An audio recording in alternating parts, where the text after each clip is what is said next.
Deputy Chief Trish Ferguson, and CAO Blair Dunker. And from the city, we have City Manager Steve Kanelakos and General Manager of Emergency and Protective Services Kim Ayotte. Qui seront des nôtres aussi pour la période de questions, le chef adjoint du service de police d'Ottawa, Steve Bell, la chef adjointe par intérim du service de police d'Ottawa, Trish Ferguson, et Blair Dunker, dirigeante principale de l'administration. De la ville, nous avons le directeur municipal, Steve Kanelakos, et le directeur général des services de protection et d'urgence, Kim Ayotte. I want to begin by acknowledging that Ottawa is built on unceded Algonquin Anishinaabe territory.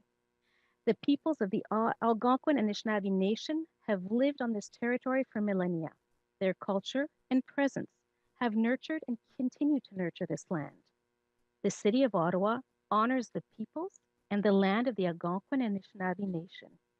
The City of Ottawa honors all First Nations, Inuit, and Métis people, and their valuable past and present contributions to this land. Thank you to City Council for having me here today to deliver and to moderate this important update.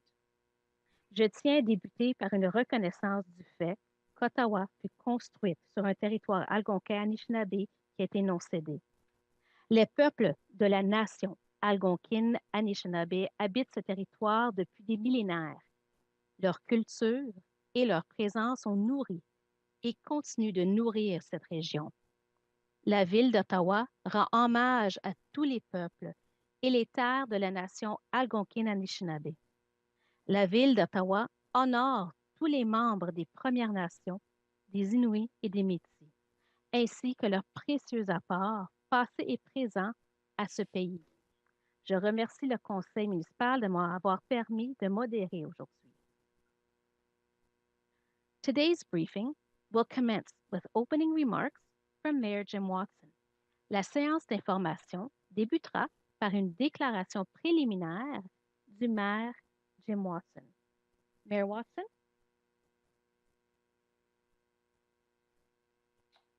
Great. Thank you very much. Merci beaucoup. And good afternoon, everyone. Good afternoon, colleagues.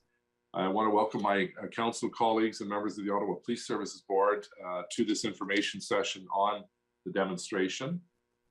We have until about 3:45, and then the chief and I and Steve Kay are doing a media availability at 4. I want to begin by thanking Chief Slowly and Acting Deputy Chief Patricia Ferguson for their constant efforts to keep our residents informed, including Monday's press conference and a second one today. More than 2,000 people tuned in to get answers to their most pressing questions and to better understand the police response to this complex and volatile situation. Merci à vous tous d'être ici aujourd'hui pour informer le conseil municipal et nos résidents de la ville d'Ottawa. As I've said previously, these protests have been incredibly disruptive and difficult for our residents. It's time for the protesters to go back to their own communities. We've seen a decrease in the number of participants and trucks in the downtown core, but there's still a number of protesters who say they're here to stay. OPS is implementing their demobilization plan to reduce the protesters' footprint and further contain the disruptions, certainly a priority being residential neighborhoods. As was expressed during Monday's press conference, the priority continues to be the safety of our residents, ensuring that the situation does not escalate. Notre priorité demeure la sécurité de nos résidents et le maintien de la paix. As you know, residents are frustrated and fed up, and you are hearing lots from your residents through emails and tweets and videos, and some very, very frustrated, frightened, and angry residents. I just want to remind you and the members of the media and public who are watching this, the City Human Needs Task Force continues to work with 311 and 211 to support vulnerable residents who have been impacted by the demonstrations. In other words, some of them have felt hostage in their own home, not able to get food. And I know my office has helped a couple connect with good companions in the Meals on Wheels program. But residents can require social service assistance by calling 311 or emailing hntf@ottawa.ca. That address again is hntf@ottawa.ca, or call 311. Et en français, gtbh@ottawa.ca, gtbh@ottawa.ca. I've relayed our residents' frustrations to the Prime Minister during a very good conversation on Monday. He expressed his support to the community and assured us that RCMP would provide the resources necessary to help our OPS efforts on the front lines of this response. Chief Slowly will also provide additional details on his discussions with RCMP Commissioner Brenda Lucky. I also have spoken to Mona Fortier, the President of the Treasury Board, and Député pour Ottawa Vanier to seek guidance on how we can help those people who have lost their job or lost hours as a result of not being able to open their store. As you know, it's traditionally in a lockdown area. We're technically out of the lockdown, but we're in another type of a lockdown. So she's looking into that. I spoke to the provincial finance minister, Peter Bethenthorby, to get some information on those provincial programs to ensure that our residents, particularly in the affected areas, Byward Market, Lower Town, Vanier, Centertown, Golden Triangle, and the like, and Yasser Naqvi, who's the parliamentary assistant to the Minister of Public Safety. I want to commend Peter Slowly and the Ottawa Police Service for ensuring the safety of downtown residents and businesses and of the demonstrators themselves. There have been no deaths and no serious injuries, and that's something that we can't underestimate or overestimate or talk about. This is, people are being critical of the chief and the city. Well, it's not a victory. The victory is when you don't have people harmed or in fact killed. And I want to reiterate that the symbols and acts of hate witnessed over the last several years are disgusting and do not align with the values of our community. We stand with those who continue to be affected by these displays of anti-Semitism, racism, bigotry, homophobia, and hate, and we remain united in our condemnation of this intolerance. The truckers released a statement today that said in part our message to the citizens of Ottawa is one of empathy. We understand your frustration, but those words ring hollow. So I do want to pass, I believe we're going to have Councillor Deans offer some comments, and then we are going to open it up for questions. So I'll hand it back to the moderator. Thank you. Thank you, Mayor. And yes, now we'll hear from Ottawa Police Service Board Chair, Diane Deans. Alors, nous allons maintenant entendre la présidente de la Commission des services policiers d'Ottawa, Diane Deans. Merci beaucoup. Bonjour, residents, collègues, et les employés. Good afternoon, residents, colleagues, and staff. I want to start by acknowledging today that we are meeting virtually on the unceded and unsurrendered territory of the Algonquin Anishinaabe Nation. Ces 6 jours ont été très longs pour notre ville. It has been a very long 6 days in the nation's capital. I want to start by addressing the residents of Ottawa who have endured these demonstrations for nearly a week. I want you to know that I understand your frustration and your anger. The behavior that we are seeing in our community is absolutely unacceptable. As the nation's capital, our residents have seen many demonstrations over the years, but this goes far beyond what our citizens are accustomed to. We have seen so many unlawful acts, from the constant blaring of horns to outright harassment of people simply going about their daily lives. This is not peaceful, and many of our residents do not feel safe. These past several days, I have heard from countless residents and have had the opportunity to meet with my colleagues and council members in the affected areas. I have heard of instances of verbal abuse, sexual harassment, racism and bigotry, public urination and defecation, property damage, and even fires in our residential neighborhoods. My colleagues have been working tirelessly to assist residents in the affected areas, and I want to especially thank all of the downtown councillors for your advocacy and for your efforts. I have heard from colleagues that they desperately need more resources for their community. As chair of the Police Services Board, I cannot direct police operations, but I can assist in getting more resources. To date, I've signed MOUs to get more police from other jurisdictions to help in Ottawa, and I will continue to help in any way that I can to get the necessary resources. I've also been in close contact with our city emergency operations team and have worked to get a resource line in place to assist residents in accessing essential goods and services in the impacted areas. Residents needing help can now call 311 or 211 to connect with the Human Needs Task Force. No one should go without food, supplies, medication, or other assistance they need as a result of these protests. So now I want to set out my expectations for what and I think all Ottawa residents need to hear from this briefing this afternoon. We want to hear the current status of what is happening on the ground in Ottawa today.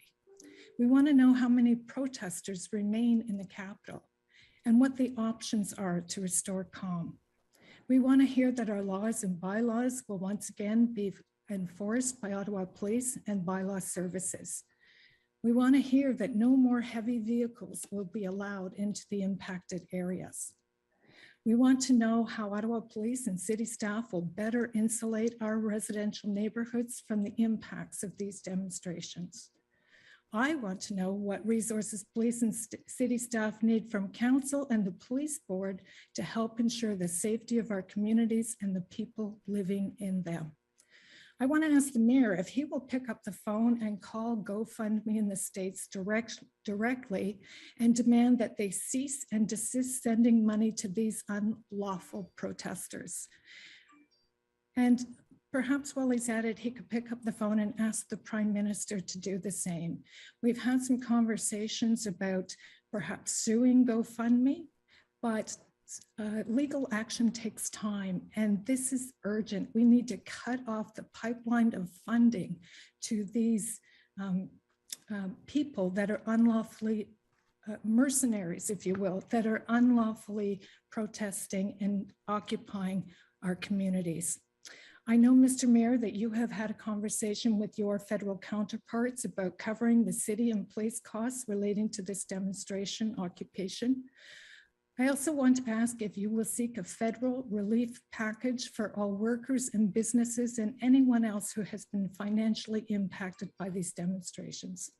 And I want to thank Chief Slowly, the executive command team, and all of the officers on the ground for their dedication during these challenging times. I know the stress and the pressure under which you have all been working.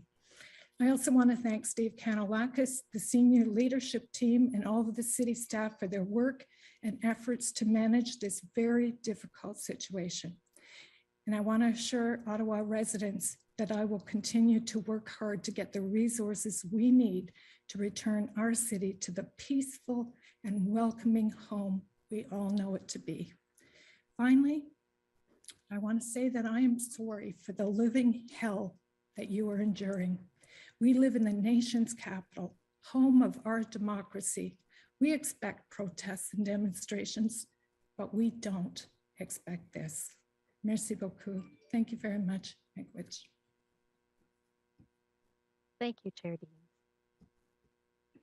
We will now have Chief Slowly who will speak, and then we're going to take a few moments. We have a presentation to load. Alors, le chef Peter Slowly va maintenant nous adresser. Ensuite, on va prendre quelques moments afin de préparer la présentation.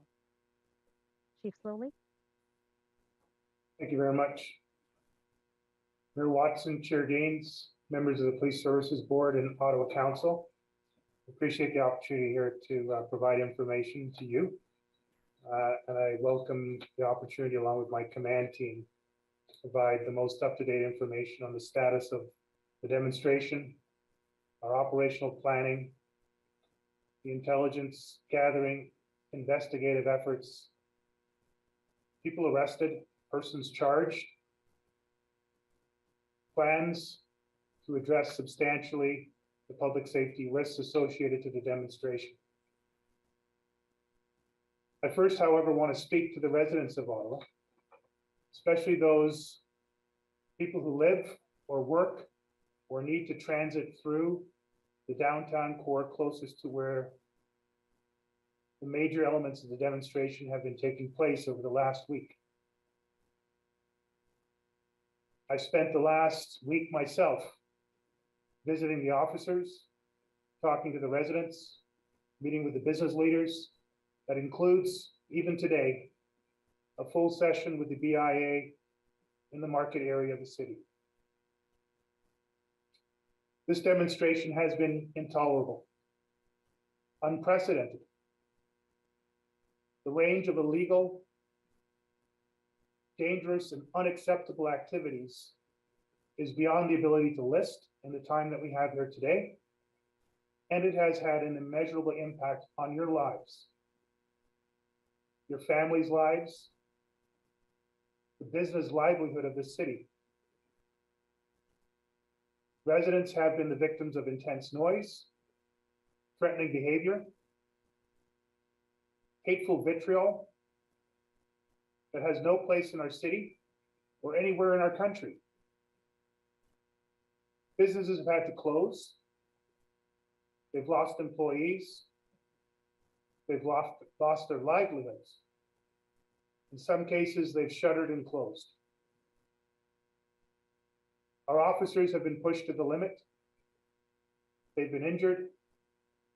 They're fatigued beyond my ability to describe. While I was traveling throughout the demonstration areas, Centertown, the market, Lower Town, Sandy Hill, over the course of the previous 24 hours,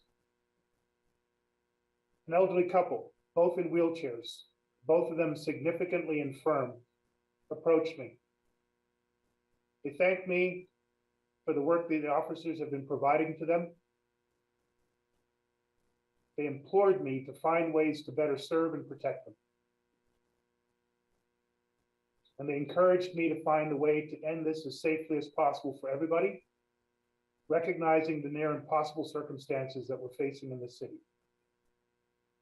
While I was at City Hall visiting our officers down there who've been doing the bulk of the negotiations, I saw a married couple and their little baby daughter literally getting married.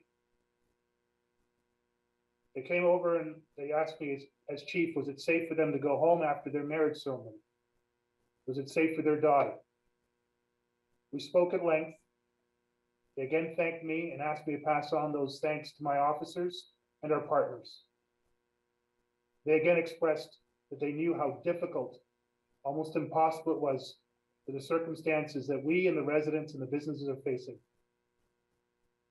I saw one of our emergency service unit officers literally helping a homeless person to drink from a bottle of water while enabling that person to get the services they need in the middle of the demonstration zone with heavy trucks, heavy noise, heavy diesel, heavy fear all around. These and 1,000 other activities have been taking place around this city for the past week. While we have made significant progress in reducing the impacts of the demonstration on our residents, on our businesses, on all people in Ottawa, and on our service members, there remains an incredible amount of risk and an incredible amount of work to get done. I want to thank the members of the Ottawa Police Service and our partner agencies, City of Ottawa work staff, fire, ambulance services, roads, OC Transpo. I want to thank our police partners, federal, provincial, and municipal. I want to thank Steve Kanellakis for his leadership as a city manager, for Mayor Watson and his leadership, Chair Deans, and the members of our board. I have 4 core messages to deliver, and then I will start to turn things over to the rest of the presentation. To the unlawful demonstrators, let me be clear once again, there are consequences for your behavior. There have been arrests made. There have been charges laid. There are more coming. They will be announced even today. It does not matter how long it takes. We will find those who committed the criminal acts. We will lay charges against them, and they will face the possibility of jail as a result of it. There is no statute of limitations for criminal acts in this country. And there is nowhere you can go in this country that we cannot find you and bring you to justice. Number 2, for those that have significantly contributed to the majority of the traffic chaos that we have endured in the city, including those of you who live out of province or have registered your vehicles out of province, indeed out of country, there will be charges pursued against you, no matter where you're from. For those of you who have committed acts of hate crimes, and criminal offenses, we will charge you and you will face prosecution. That includes those who desecrated our monuments, and particularly the cenotaph. There is an active criminal investigation into the persons involved in the desecration of the cenotaph. You will hear more later from Deputy Chief Steve Bell on the status of that investigation. To the residents of Ottawa, to the business owners of Ottawa, to the people of Ottawa, we know you're hurting. We know you want more action. We are escalating our actions, including enforcement. We're going to do so without unnecessarily escalating greater public safety risks. We do not want riots. We can never accept serious injuries or deaths. But all options remain on the table. Today, the command team and I are here to provide you with the most up-to-date information possible. Intelligence information, investigation information, operations information.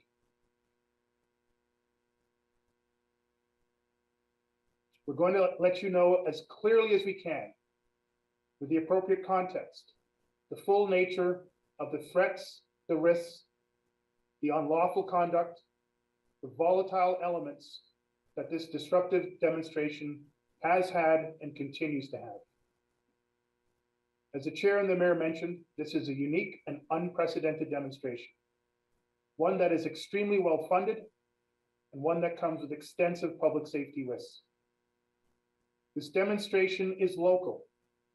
It affects us here in the nation's capital. It affects Ottawa residents, Ottawa business owners, but it is provincial. It is national, and it is increasingly international. We have individuals who have come from every part of Canada here to Ottawa. Indeed, we have Ottawa residents participating in the demonstrations. We are now aware of a significant element from the United States that have been involved in the funding, the organizing, and the demonstrating. They have converged in our city, and there are plans for more to come. It's putting our city and our residents, our partners and our officers at great risk. We are doing our very best to manage this risk. Again, we are grateful for the fact that there have been no riots, no injuries, and no deaths to date. We cannot rest on any laurels. There is no reason to celebrate in there. Those are just facts. But there have been a lot of trauma and a lot of troubles foisted on this city. We are arresting, we are charging, we are investigating all bad actors, all criminals. Enforcement will continue. All options are on the table.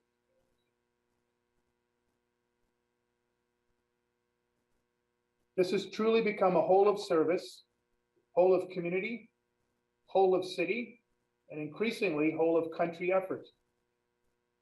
We have been working with all three levels of government, including all three levels of policing and public safety agencies: municipal police services, provincial police services, the federal police service, RCMP, national security agencies, increasingly our border agencies. All options for the resolution of this demonstration are on the table, from a negotiated resolution to an enforced resolution. Let me be clear, all such options come with significant risks. Risks to rioting, risks to injury, and risks to death.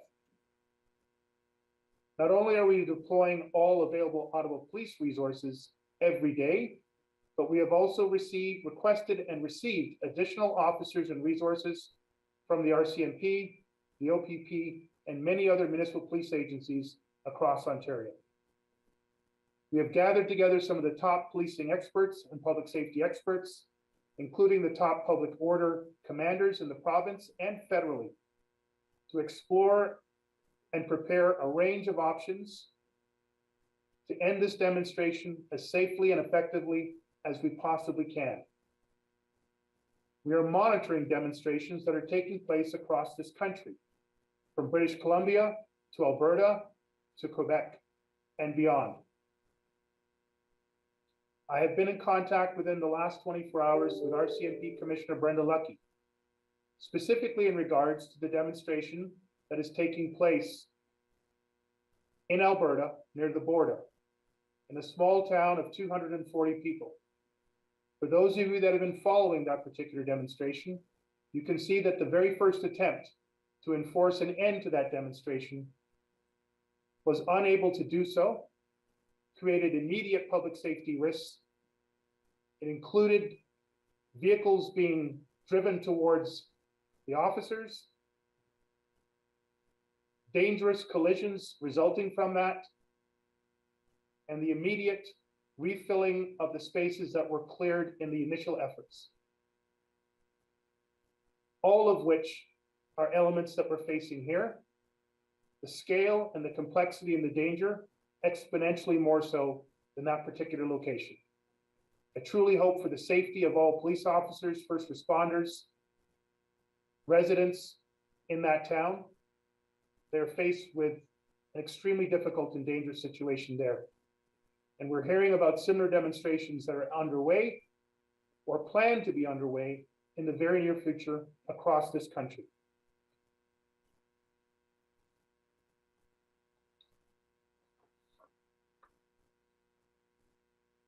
Shortly, Deputy Chief Ferguson will lay out the current situation, explain our resourcing, and our approach as we move forward. She will talk about the daily efforts we are making to contain this demonstration, to negotiate as best we can a reduction in the impacts that we've been having over the last several days, to move demonstrators into places that have less effect on residential and business areas, and to lessen the impact on the overall city. Our intent from the beginning of all such negotiations is just that, to bring to a full end the demonstration. Again, I stress, we have very little ability to negotiate with all aspects of the demonstration. There are multiple stakeholders and players and organizations involved in this, many of whom have no intent, despite our best efforts, to engage in any form of communication, coordination, never mind negotiation. Deputy Chief Ferguson will explain our efforts to redeploy officers away from the core demonstration into the market, Lower Town, Sandy Hill, Centertown, and other affected areas. Neighborhood resource team officers, crime prevention officers, community safety officers, our public order officers, to provide as much visibility, service, and safety, coordination and cooperation with the local residents and businesses. That started yesterday, it has escalated overnight into today, and will continue to do so until and if we need those resources to rejoin the core of the demonstration. Deputy Chief Bell will describe the multiple arrests that have already taken place, the ongoing intelligence gathering and threat assessments, the ongoing investigations, including the investigation into the criminal activity at the National War Memorial. Multiple investigations have been launched, but we know that there are more reports of criminality that have not come to us. You will hear again and again in this presentation the need for residents and business owners who've been victimized by hate or by crime to report these to our hotlines. That information will be presented very shortly.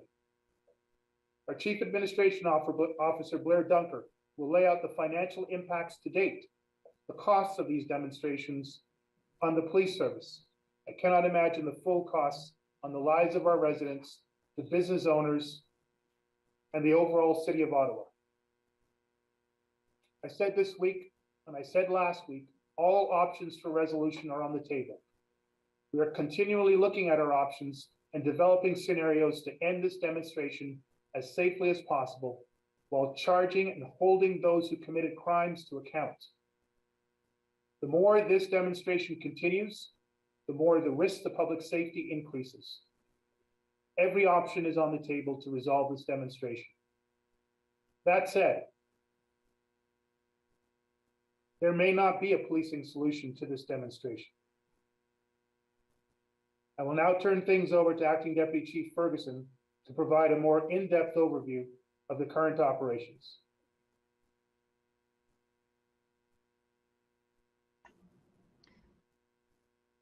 Bonjour à toutes et à tous. So I'd like to outline for you right now our current situation. The Ottawa Police Service and our partners have been operational 24/7 since this event began and have managed to ensure 0 injuries, 0 riots, and 0 deaths. While it is impossible to accurately state, we estimate that there were between 8,000 and 15,000 people and thousands of trucks that formed the demonstration when it was at its peak on Saturday afternoon. We have made significant progress in reducing this number, and with patient negotiations, we find ourselves with several hundred trucks in the city. Most demonstrators have left.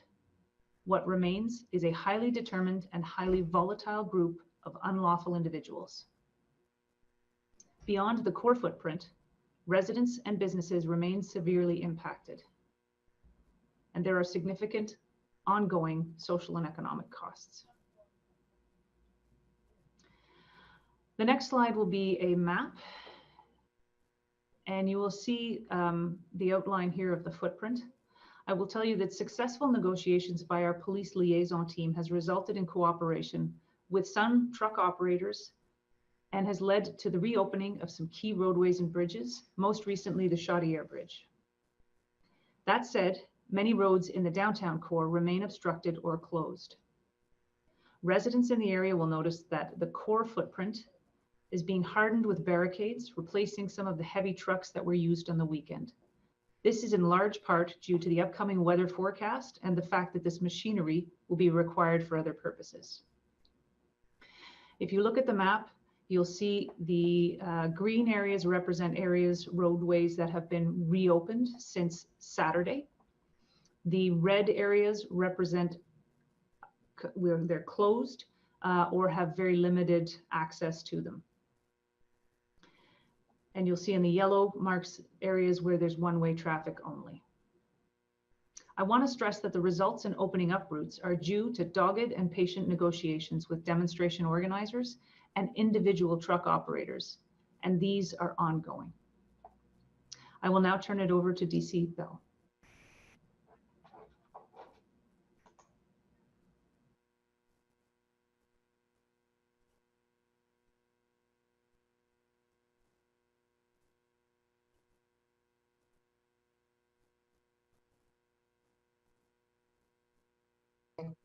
My apologies, I believe I was on mute. So good afternoon, everyone. Thanks for having us here today. And thank you, Trish, for the opening. I'm going to take the opportunity to give you a briefing around our intelligence and investigative efforts to date, as well as an update on where we currently sit in terms of an intelligence idea around what the next coming days is going to look like. So I can let you know that from the start of the convoy, we've continued to gather intelligence on the progress of it. We continue to work with our partners in the RCMP and OPP to gather and disseminate real-time intelligence information that is supporting our operations on an ongoing basis.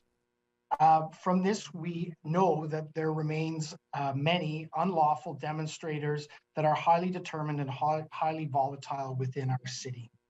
We're now somewhere between a demonstration and a longer-term effort to occupy our streets.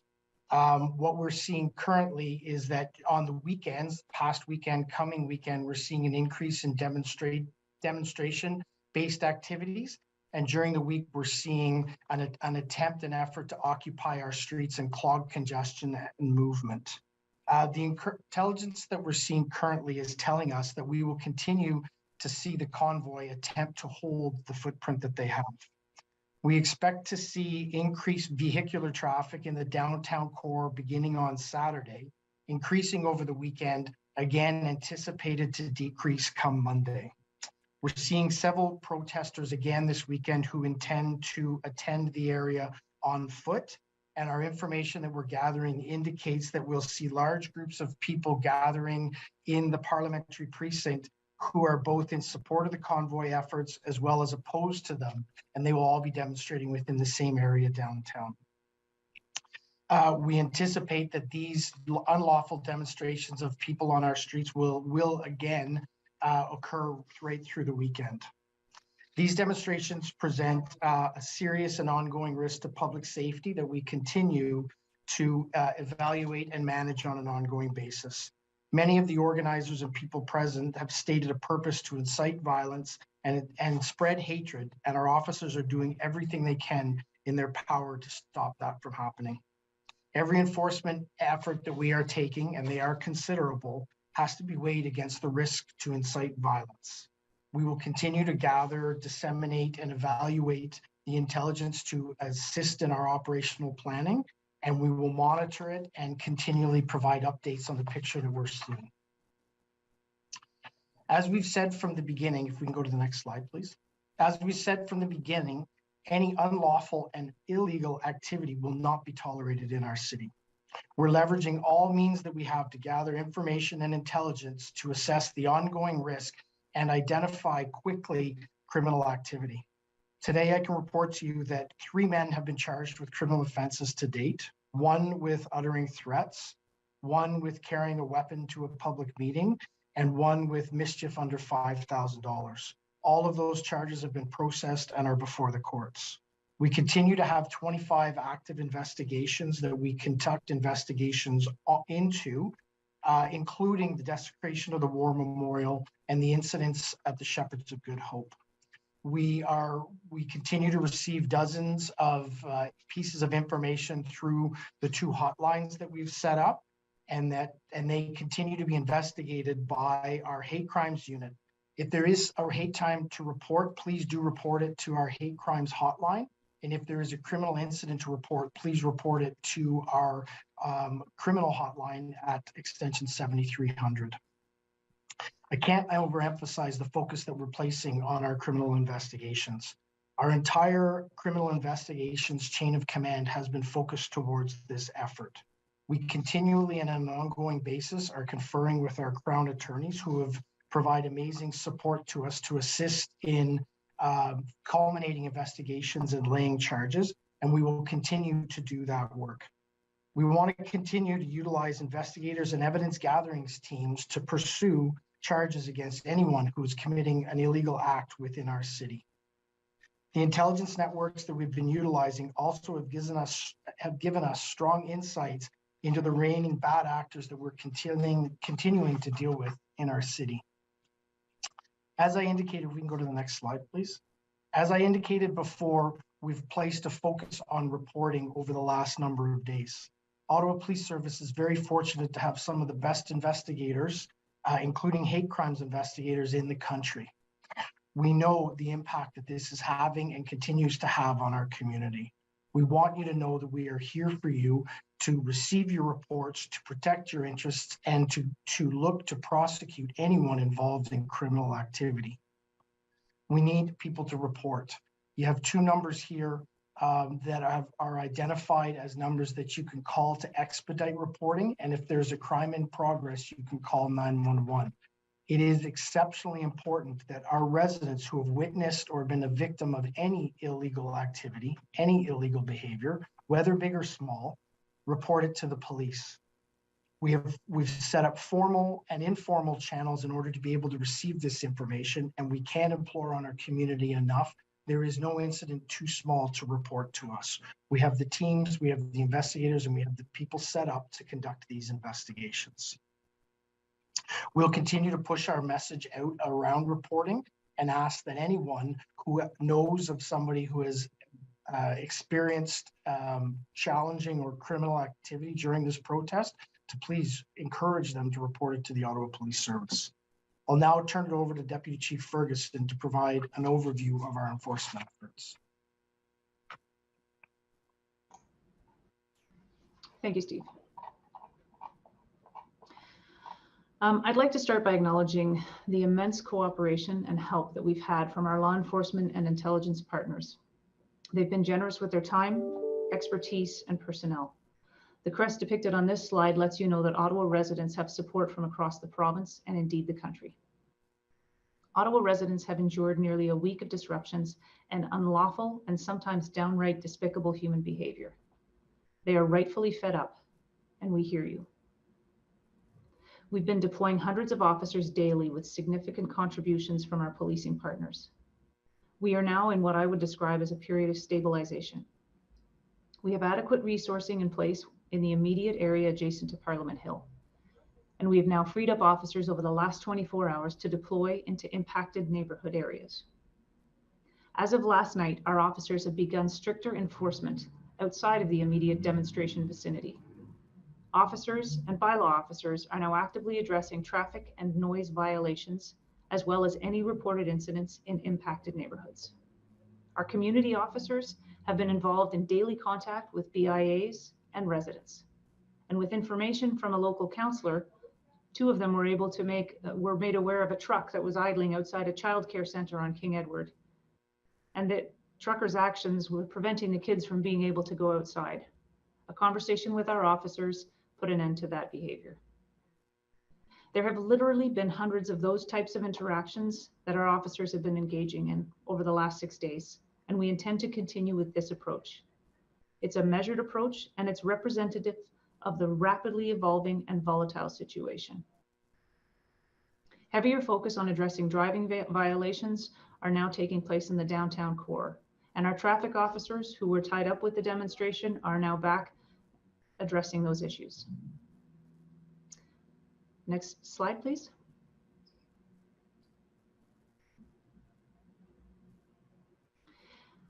I will turn this now over to CAO Ms. Dunker.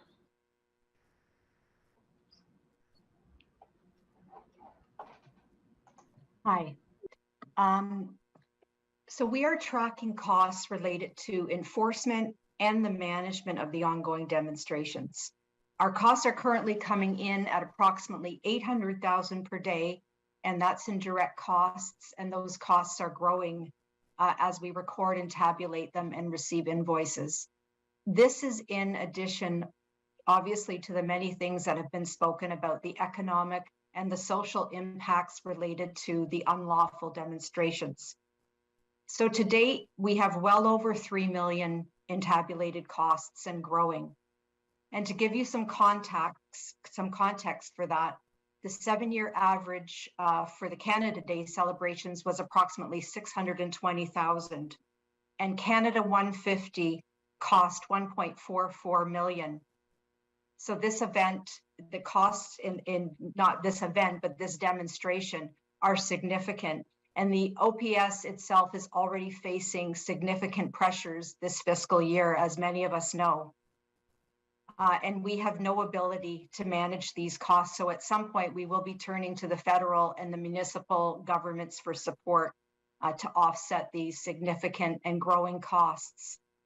With that, I'll turn it back over to Deputy Chief Ferguson, and she's going to give us a sense of what we may expect in terms of as we move towards the weekend. Thanks.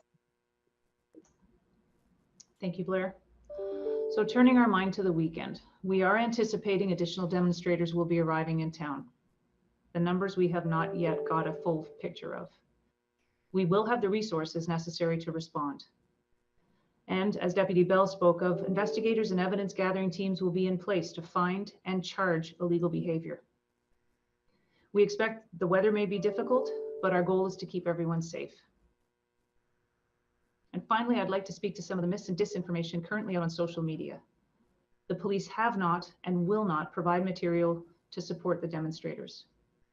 This community has demanded their police service be professional and measured in everything we do. And I would take this opportunity to tell the community and remind some in it that measured and professional is exactly what we are doing as we face this current event. Insinuating our members have sinister motives only serves to fuel an already divisive narrative. And quite frankly, it adds an unnecessary burden on our members. And I would respectfully ask on their behalf that this is stopped. We all share the goal of ending this protracted event. Thank you. Merci.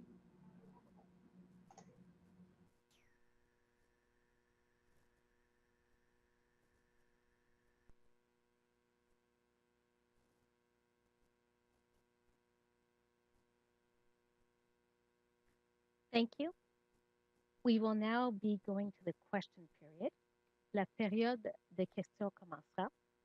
So I will be inviting councillors and board members who have questions to ask one question. We want to be able to give everyone an opportunity to speak. If there is time, we will address follow-up questions. Alors, je vais inviter les conseillers et les membres de la commission à poser une question afin de donner à chacun l'occasion de prendre la parole. Si le temps le permet, il y aura une opportunité pour des questions de suivi.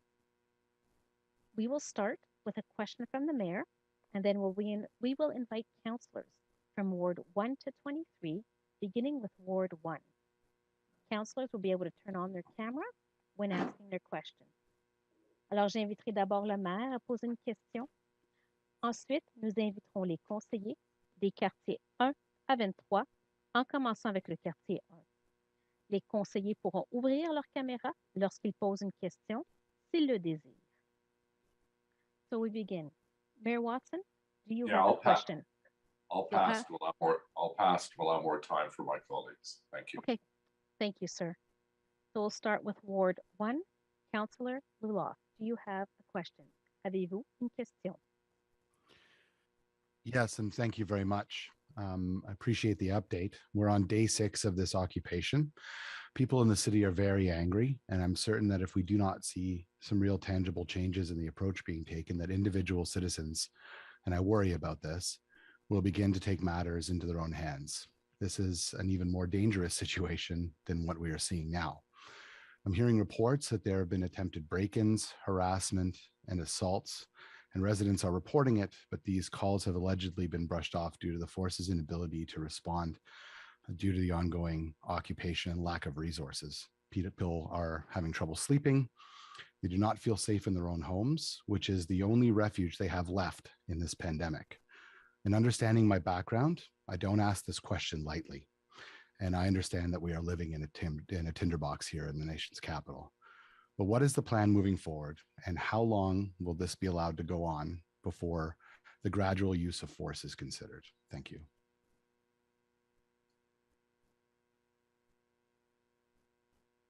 Councillor, thank you very much. I'll invite Deputy Chief Bell to respond to the specific questions about reporting, levels of reporting that we've received so far and responses to it.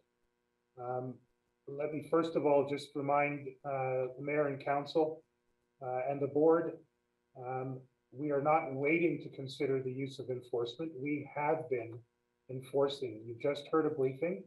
We have made a number of arrests. We are laying charges. That has been ongoing and will continue in the weeks and months and potentially years after this event is over. We are not waiting to start planning around the use of enforcement to remove some or all portions of the demonstration. Those plans were underway when we realized that that large demonstration was in fact moving across the country, coming towards Ontario, in Ontario, and now in the city. The plan to use all options remains on the table from the first day as it will to the last day. I will ask Deputy Chief Bell now to speak very specifically around the number of criminal complaints we've received, the process that is used once a complaint is made. And again, I urge all residents to actually report those incidents to the police. Reporting them on Twitter, talking about it to your councillor does not allow us to commence a criminal investigation. Deputy Bell. Thank you, Chief, and thank you, Councillor Law, for your question. So I'm gonna start it where the Chief ended off. We have to have people, or we're actually imploring our community to report incidents that they're being engaged in. We've received 25 reports of criminal activity to date that we have investigators following up on and investigating. We have a dedicated team of investigators to look at our criminal matters, and we have a dedicated team of investigators to look at all of our hate crime issues. So reporting is key to us. In relation to us not responding or taking calls, I've received no information of that to date, but if you do have specific issues that you can provide to us, we'll make sure to take the complaint as well as rectify any of those reporting streams. We're working really hard with our members to identify streams and ways to get information into our organization and then into the hands of our investigators so they can immediately start the investigations into these matters. So again, it is exceptionally important. We need people to report incidents. We know how challenging this has been for our community and how much our community hurts around it. We are here to enforce the laws, but when complaints are made, we will conduct a criminal investigation.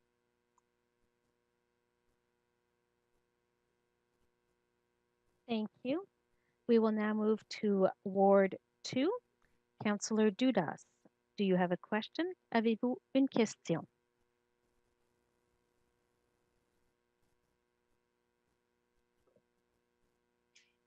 Thank you for this briefing and for this opportunity to ask questions on behalf of my residents and many of the residents across the city. I understand fully that as politicians, we cannot direct the Ottawa Police Service. However, I need you to clearly understand that from one corner of the city to the other, the sentiment is unanimous that this occupation of our city needs to end. The perception that I've been hearing from residents, and I've spoken to hundreds of them, is that the lack of obvious and strong action is condoning the illegal activities that have occurred. And it only opens the door up further for a disregard of our laws, our regulations, and our city's values. We've seen that residents in the core are starting to take matters into their own hands, which is a threat to their own safety. And it clearly demonstrates a sense of frustration and abandonment.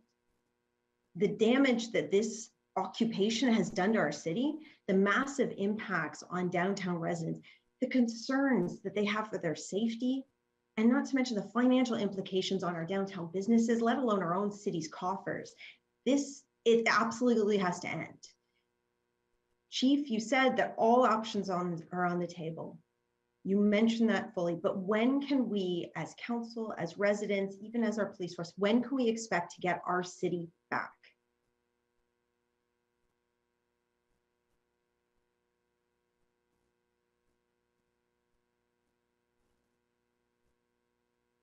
Thank you, Councillor. I share your frustrations as you've shared them from your constituents. Let me be clear. The people that came for this demonstration did not come to the City of Ottawa for the City of Ottawa. They did not come seeking your permission or my permission. They're not coming to seek an audience with you or me. The global pandemic has been affecting this city, this province, this country, and everywhere for almost 2 years. There are people from across this country, and as we're now understanding, other countries who've come here to express some form of frustration with all forms of government activity in regards to the pandemic, and quite frankly, in regards to just about anything else that government does at municipal, provincial, and federal levels. I have an oath of office, and I hold an office that is responsible for providing safe, adequate, and effective policing to the residents of this city.